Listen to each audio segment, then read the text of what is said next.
I would like to begin, Alan, with you outlining briefly some of the characteristics of the English people and how it came to be that way. Thank you. Well, to start with, Adam Smith said, no, it was David Hume who said, the English have no national character, unless not having a national character is a national character. Second thing to qualify it is that I'm not an Englishman, I'm a Scotsman, or rather I'm 5/8 Scots, 1/8 Welsh, and so on. And the third is that what I'm talking about are perhaps now not quite so true, because England has changed hugely in its character over the last generation anyway. So England now is a hodgepodge of different nationalities, obviously.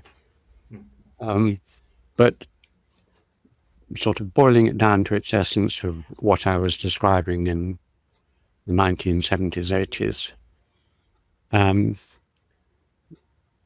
the English were regarded by people on the continent, for example, as a peculiar people. Voltaire, when he came to England, famously said, I have come to a civilization which in no way resembles my own, i.e. France. So you can just go through them. I'll just go through them very quickly. First is political. The kind of centralized feudalism, which was traditional in England as a political system, which then led into the first modern democracy, is unique, except, according to Mark Bloch, Japan, which had a very similar political system for a long time, but it didn't have the democracy. So the political system is unique, and that's why it spread all over the world and why it led to the foundation of America and everything else. Secondly, its language is unique. It obviously overlaps with Dutch and Scandinavian and so on, but it has various unique features and is very long and continuous since the Anglo-Saxons. And that's the second reason why it's spread all over the world. The third is its legal system is unique. The common law system and again other additions,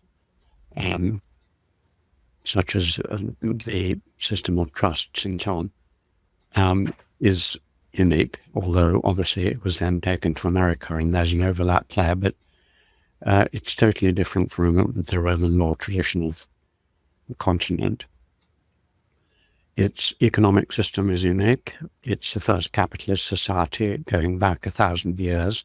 In other words, a society which separates off the economy from the society, as Max Weber described it, and has extensive use of money in markets, has a fully developed private property system from 800 years ago, and so is capitalist to 3 centuries before Marx and Weber thought it was. Its religion is unique, the kind of Puritan Protestant religion from the 16th century, and even before. It had tinges of all that. Overlaps obviously with the Dutch and so on, but very distinctive features to the religion. Its poetry is unique. It's got to be the 2 greatest poetic traditions to my mind, the other being the Chinese, which, if you mix in with the drama, Shakespeare and so on, means that English literature is read and spread all over the world. Those are some of them. I could go on, but I'll just mention 3 that are famous. One is its children's stories. There's no other country in the world that creates the kind of Harry Potter type, Wing in the Willows type, Alice in Wonderland type children's stories. Other traditions have other kinds of children's stories, but not those. The second is its humor is unique. The kind of irony and deadpan and completely mad Monty Python, like all the satirical tradition going back to Pope and Dryden and so on. And everyone says when they come to England, the first thing you need to learn is how to make a joke or how to take a joke. And then the last thing is its games tradition, the reason why the modern religion of the world, which is football, is so important. It came from England, it was invented in England. Most of the team games, cricket and so on, were invented or adapted sometimes, like hockey, from Scotland. But so games playing is another feature. So the culture, the society, the economy, the ideology are all unique in the sense that they are more developed in a certain direction than in other countries here. Obviously, there's an overlap with, say, lowland Scotland or say, Holland or Scandinavia. There are many threads to pull on there. I'll only pull on a couple. The first, when you opened with how we were viewed by visitors from the continent, I think it's interesting when you read your book and you have got excerpts of Venetian travellers and Frenchmen coming over, and their accounts typically follow default themes like the English are sure of themselves, they're very well dressed, they love liberty above all, they don't like being told what to do, they like wealth, and as you say, even as far back as the 1300s, it was capitalistic, and we'll come back to that in a moment, because I think that will be surprising to lots of people. And we ourselves, when you read accounts, I can't remember who wrote it, but there is someone you quote that was writing in 1559 who didn't see us on this island as being hard done by. In fact, there seems to be this sentiment that we were blessed because everyone on the continent ate salads whilst we had meat. We had this beautiful island and we had freedom that the continentals didn't have because of the lack of peasantry. And again, I think we'll get onto that in a moment. But the capitalistic element, Alan, I think it's common for people to think that it was the Industrial Revolution that ultimately turned us into a capitalistic peoples, and it was a big rupture from what went before. But as you outline in your book, from many records that you surveyed, you could find it all the way back to the 1300s. Why do you think it is that we have the view we do about when that change happened being more around the 18th century rather than back in the 14th, which you had discovered? Well, just to add to my list, one of the things you mentioned was that we don't eat, well, we eat meat and we are well clothed, and this is another peculiar feature of the English for back as far as the records certainly said in Chaucer in the 14th century and onwards. That is a peculiarly affluent, wealthy island for various reasons. Now, as to why we think, or many people, I mean, if you talk to ordinary people and say, when did we, whatever word you like to use, become modern, become capitalist, or whatever they use, they'll usually say it was probably the 18th century, 19th century, that sort of period. And this is because it was a big rupture. It was on the surface, there was a huge change with industrialization and urbanization. So if we are peculiar now, it seems likely that that would be the turning point. And people without history, much historical training would think that. What is rather odd is that many historians came to believe that. What I discovered in writing the book was that the general view in the late 19th century of people like Maitland, Acton, Stubbs, or Froude, all the great historians of that period, Green and others, was that the English had a continuous history, that the Industrial Revolution, of course, was important, but if you looked at any institutions, they were all set down very early. a nice example is the great history of English law by Maitland and Pollock and Maitland.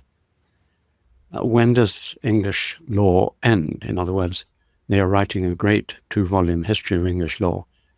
When do they stop? They stop in about 1300. In other words, nothing much has happened since 1300. Now, the law is both a reflection and a creator of everything else. So if you don't change your legal systems, it's unlikely that suddenly some other part of your society, like your economic system and capitalism, will suddenly emerge without the law being changed. There was no need because nothing much happened. Now, what happened was that after about the First World War, the historians in this country, particularly in the Second World War, many of them became very left-wing. They saw what had happened in the communist revolution. They became socialists. And so many of the best social historians and others, like R.H. Tawney or E.P. Thompson, they tried to apply Marx, Weber, and modern sociological models to English history. And the broad Marxist Weberian sociological model says that England was feudal and pre-capitalist until the 15th century. And then there was a watershed and it changed in the 16th to 18th centuries.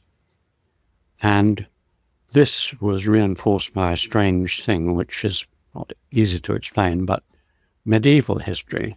In other words, making the medieval world feudal and peasant and pre-capitalist. Medieval history was dominated by East Europeans. Kosminski, Poston, Vinogradov, Titov, Homans, all from East Europe.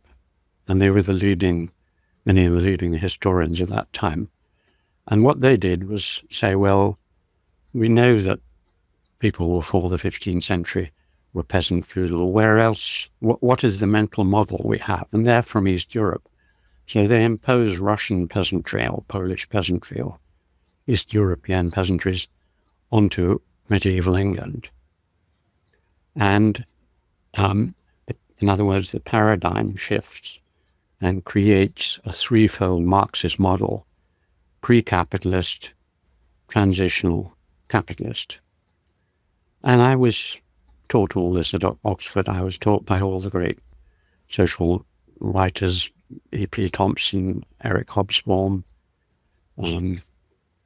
R.H. Hilton, Christopher Hill particularly, who took this for granted that we had gone through the same transition as everyone else, but a couple of centuries earlier.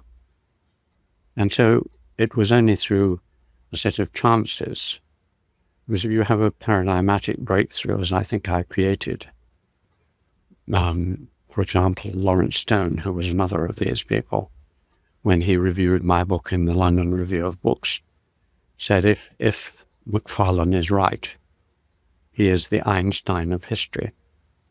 In other words, it was, and then of course he said, of course he's wrong and it's rubbish, but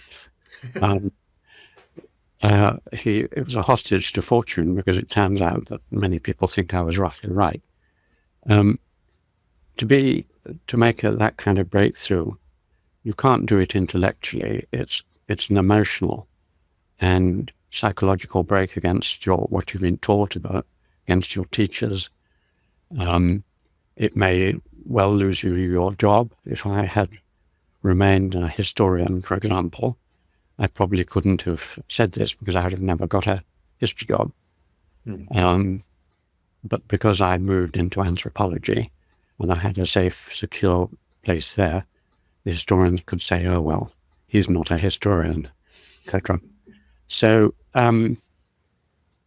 it was a set of chances. I can tell you what the other chances were if you're interested, but basically it was one of those eureka moments when you're suddenly, the whole world alters, because what we think of our history determines very much what we think of ourselves. It is a myth or story of our origins, and we interpret our present world very much in the light of our unexamined assumptions about our past.